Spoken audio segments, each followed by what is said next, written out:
জয় যিশু। প্রিয় ভাই বোন, দানিয়েল 12 অধ্যায় 4 পদে বলবো যে সমস্ত সত্যই সমান্তরাল।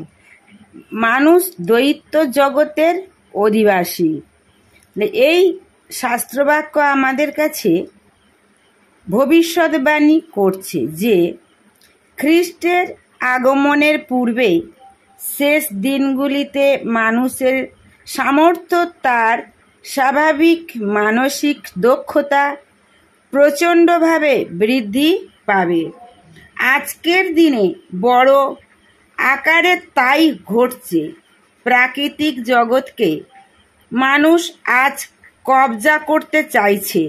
বিজ্ঞান, চিকিৎসা, জ্ঞান এবং প্রযুক্তিবিদ্যার ক্ষেত্রে তার জয়যাত্রা শুরু হয়েছে।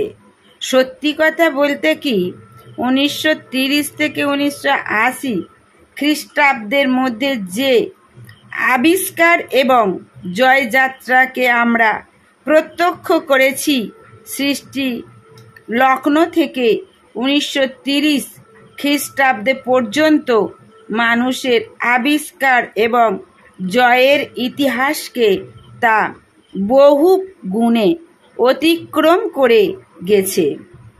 এখন প্রশ্ন হলো, আধ্যাত্মিক জগতে যদি এই রকম জয়যাত্রা ঘটে, তাহলে আত্মিক জগতে কি ঘটবে?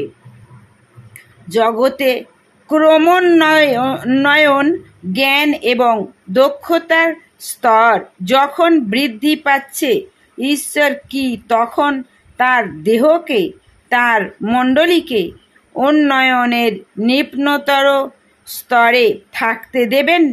কখনোই না। কেন? কারণ সমস্ত সত্যই সমান্তরাল। মানুষ দুটি জগতে বাস করছে, প্রাকৃতিক জগৎ এবং আধ্যাত্মিক জগৎ। প্রাকৃতিক জগতে যে সমস্ত ঘটনা ঘটে, সমান্তরালভাবে একই ঘটনা সংঘটিত হয় আধ্যাত্মিক জগতে। প্রাকৃতিক জগতে সবল অভিযান হলে আমরা আত্মিক জগতেও সর্বদা সমান্তরাল সবল অভিযান দেখতে পাব। আমরা এখনো পর্যন্ত কিন্তু প্রত্যক্ষ করিনি জোয়েলের ভবিষ্যৎবাণী। জোয়েল 2 অধ্যায় 28 থেকে 29 পদে বাস্তবায়িত হয়ে উঠবে।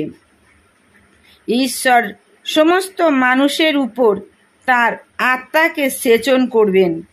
আপনি ঈশ্বরের অলৌকিক শক্তির প্রকাশ দেখতে পাবেন। আগে আর কখনো এই রকম দেখেননি। আপনি দেখতে পাবেন এক আধ্যাত্মিক অভিযান। ঈশ্বর আমাদের পূর্বের চেয়েও আর অনেক ঘনিষ্ঠ সংস্পর্শে নিয়ে আসবেন। মণ্ডলীকে খুব শীঘ্রই তুলে নেওয়া হবে। ঈশ্বরের সন্তানরা অচিরেই শেষ জয়োল্লাসে মেতে উঠবে। কি যীশু খ্রিস্টের পুনরাগমন হবে। এই মণ্ডলীর জন্ম হয়েছে পৈরিতিক শক্তিতে। এই মণ্ডলীর সূচনা হয়েছে পুনরুত্থানের শক্তিতে। এই মণ্ডলীকে তুলে নেওয়া হলে পুনরুত্থানের মহান শক্তিতে। তাহলে বুঝতে পারছো, আজকে তোমরা মণ্ডলী পাচ্ছ, কিন্তু একদিন তোমরা মণ্ডলী পাবে না। যীশু খ্রিস্টের আগমন আসন্ন। প্রিয় ভাই বোন, আজ তোমাদের কাছে ঈশ্বরের বাক্য প্রচার করা হচ্ছে, কিন্তু একদিন তোমরা এই প্রচারও তোমরা পাবে না, ঈশ্বরের বাক্যও শুনতে পাবে না। কিন্তু আজ সুযোগ দিচ্ছে প্রভু যীশু, আজ তোমাদের সমস্ত কিছু ক্ষমা করছে, কিন্তু সেই দিন কোনো ক্ষমা, কোনো সুযোগ আর কোনো মণ্ডলী, কোনো ঈশ্বরের বাক্য কিছুই পাবে না যুগের শেষ দিনে। আর সেই দিনে উতাল পাতাল হয়ে যাবে। তার মণ্ডলীতে আধ্যাত্মিক অভিযান করবে, যা মানুষের স্বাভাবিক বুদ্ধির অগম্য। প্রাকৃতিক জগতে ঘটমান বস্তুর সমান্তরাল আধ্যাত্মিক অভিযান আমরা শুরু করব, কারণ সমস্ত সত্যই সমান্তরাল। জয় যিশু। তোমরা ভালো থেকো, সুস্থ থেকো এবং পাশে থেকো। আর যে বাক্যগুলো হচ্ছে প্রিয় ভাই বোন, এই বাক্যগুলো মিথ্যা নয়, সবই সত্য।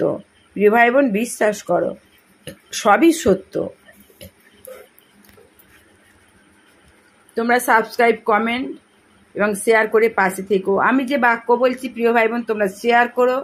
তোমরাও, আমি যে দয়া আশীর্বাদ পাবো, তোমরাও তার চেয়ে দয়া আশীর্বাদ পাবে যদি কমেন্ট, শেয়ার করো এবং সাবস্ক্রাইব করো এবং একে অন্যের কাছে শেয়ার করে পাঠিয়ে দাও। নিশ্চয়ই পাবে, নিশ্চয়ই পাবে।